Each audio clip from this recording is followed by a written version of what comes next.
Bueno, primeramente agradecerle al comité académico del primer foro internacional Actividad Física y Dieta Bajo en Carbohidratos en Edades Tempranas por invitarme a presentar la ponencia La actividad física como tratamiento de la obesidad infantil. Soy el doctor en ciencias José Ezequiel Garcés Carracedo de la Facultad de Cultura Física de la Universidad de Granma en Cuba. De acuerdo a la Organización Mundial de la Salud, la obesidad infantil es uno de los problemas de salud pública más importantes del siglo XXI. Fíjense, es en estas edades donde ya comienza la obesidad y por tanto esta población constituye un factor de riesgo que tenemos que atenderla. Y fundamentalmente, no solamente tratar de trabajar la obesidad, sino tratar de prevenirla, porque se asocia a muchas enfermedades como la diabetes y enfermedades cardiovasculares que se acrecentan mucho más en la edad adulta. Es una verdadera enfermedad cuyo origen es complejo y multifactorial. Refleja un trastorno de la regulación del apetito y del metabolismo energético. Asegurar una adecuada actividad física en las poblaciones infantiles es un factor importantísimo para la prevención de la obesidad infantil. Hay diferentes definiciones sobre obesidad. Por ejemplo, Hernández plantea que es un exceso de grasa corporal, no por un aumento del peso. De ahí que el estimado del peso en función de la estatura y el sexo no es un indicador de sobrepeso en tejido adiposo. Por ejemplo, Mulanovic plantea que es una enfermedad crónica no transmisible que se caracteriza por una excesiva acumulación de grasa en el cuerpo. Un peso corporal, él plantea que el 20% mayor al deseado de acuerdo a la edad, al sexo y a la contextura. Sin embargo, el especialista Escalona la define como la forma más frecuente de alteraciones del metabolismo graso que da lugar al cúmulo excesivo de grasa. No solo se caracteriza por un aumento del peso a expensas del tejido adiposo, sino que se asocia con trastorno del metabolismo de los carbohidratos y de los lípidos. Como podemos apreciar en estas definiciones y otras que no hemos comentado en estos momentos, se caracterizan todas, ¿por qué? Por un aumento del peso corporal. ¿Debido a qué? Al excesivo acúmulo de grasas del cuerpo. Pero también se plantea que está expensa también fundamentalmente o asociada a trastornos de ¿quién? Del metabolismo de los carbohidratos y de los lípidos. Ahora, hay que tener en cuenta cuáles son esos factores que influyen en el origen de la obesidad. Uno de los factores fundamentales es el factor genético. Es decir, vamos a hablar de la herencia de padres obesos, de abuelos obesos, de tíos, de familiares obesos, que a través de los genes pues transmiten esta información genética. El factor ambiental considero que es uno de los factores que más influye. Por ejemplo, las condiciones socioeconómicas, las condiciones culturales, todas las costumbres que existen en las comunidades, en las familias, en los países, que de una manera u otra a veces hay muy malos hábitos dietéticos, muy malos hábitos de alimentación, muy malas costumbres.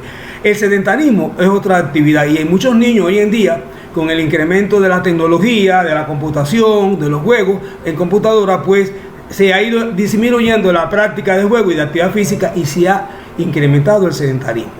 Las enfermedades en estas edades tempranas que se asocian al crecimiento y desarrollo del niño también constituyen un factor fundamentalmente de origen a la obesidad. Y algunos medicamentos que a veces no se usan adecuadamente y trae como consecuencia estas alteraciones del metabolismo. Ahora, hay que determinar cuáles son las causas más frecuentes que puede encadenar la obesidad. Bueno, la primera causa es el embarazo. El embarazo es una de las causas fundamentales porque en este periodo la mujer embarazada, la gestante, como se le denomina, pues tiene que tener una dieta adecuada, un control médico y a veces violan esto establecido en este proceso. En el periodo de lactancia a veces queremos que el niño sea muy hermoso y entonces sobrealimentamos a estos bebés. Hay malos hábitos, por tanto, de alimentación, no solamente en la primera infancia, en toda la vida del niño, del adolescente, de joven, adulto mayor. Y fundamentalmente la poca práctica de actividad física, por lo que explicábamos anteriormente. Ahora, ese niño obeso es muy propenso a padecer de enfermedades. Por eso que tenemos que tratar de prevenir la obesidad. Se le puede aparecer afectaciones vasculares, cardíacas, puede ir ya apareciendo una hipertensión arterial, la diabetes, una dermatosis micótica, entre otras enfermedades que van asociadas al mismo proceso de la obesidad. Ahora, para nosotros podemos atender a la obesidad a las poblaciones infantiles, no solamente el educador, no solamente el profesor de actividad física, el médico, el dietólogo, el trabajador social, el psicólogo. Tenemos que tener en cuenta diferentes criterios de clasificación, fundamentalmente. De acuerdo a la edad de aparición, que la trabajan mucho los médicos y algunos especialistas, pues la dividen en la prepuberal, que es en la infancia del niño, que es cuando hay aumento de la multiplicación de las células adiposas, fundamentalmente se está produciendo una hiperplasia, y la postpuberal, que ya es el crecimiento de estas células, fundamentalmente con acúmulo de grasa, y ahí hay una hipertrofia, pero producto de la cantidad de grasa que se van a ir acumulando en estas células. Ahora, desde el punto de vista causal, puede ser exógena, es decir, o primaria, cuando la causa es externa, cuando se incorpora mayor cantidad de alimentos, de nutrientes, en correspondencia con el gasto energético. Y endógena o secundaria a otros procesos patológicos cuando están asociadas a numerosas enfermedades, que ya sí es un problema de alteración del metabolismo, y puede ser mixta cuando está tanto la causa primaria como la causa secundaria. Ahora, atendiendo a su mayor o menor grado de sobrepeso, de la talla puede ser ligera, moderada, severa y masiva, que voy a explicar más adelante. Y vamos a tratar esta última, que también lo utilizan algunos médicos y especialistas, atendiendo a los diferentes índices. Es decir, existe obesidad androide o centrales cuando hay aumento además tiene parecido a una manzana, y entonces fundamentalmente estas personas que tienen estas características, fundamentalmente androide, pues le da un aumento de la cara, del tórax y del abdomen en caso de la obesidad, asociado fundamentalmente a procesos patológicos. En el caso de la obesidad genoide o periférica, ya lo dice la palabra, se parece a una pera fundamentalmente, y este aumento de la grasa de la cadera y de los muslos fundamentalmente. Y hay otras que tienen una distribución homogénea.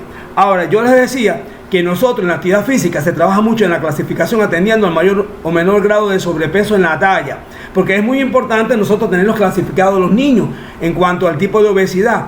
Y es decir, si nosotros analizamos en cuanto a la talla, es ligera si el sobrepeso está entre 20, la talla y el peso, ¿no? Y entre el 20 y el 29% del peso ideal.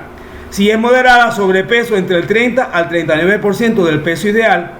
Si es severa, el sobrepeso está entre un 40 y un 29% del peso ideal. Y si es masiva, ya sobrepasa el 100% o mucho más del peso ideal. Ahora, para esto nosotros podemos utilizar pruebas para evaluar el tipo de obesidad.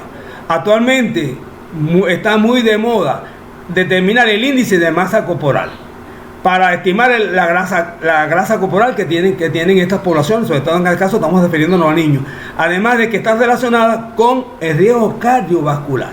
Ahora, ¿cómo yo puedo determinar en nuestras poblaciones infantiles el índice de masa corporal? Bueno, pues yo determino, teniendo el peso en kilogramos y la talla en metros cuadrados, pues entonces yo determino cuál será el índice de masa corporal, con esta fórmula que le estoy presentando aquí en la presentación. En esta tabla le brindamos la clasificación de la obesidad de acuerdo al índice de masa corporal. Es decir, si está bajo de peso es cuando está ese índice de masa corporal da menor de 20.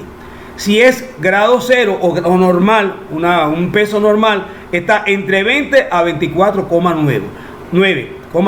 Ahora, si decimos que tiene grado 1, que ya el niño lo que tiene es un sobrepeso, ya entonces estamos hablando de 25 a 29,9.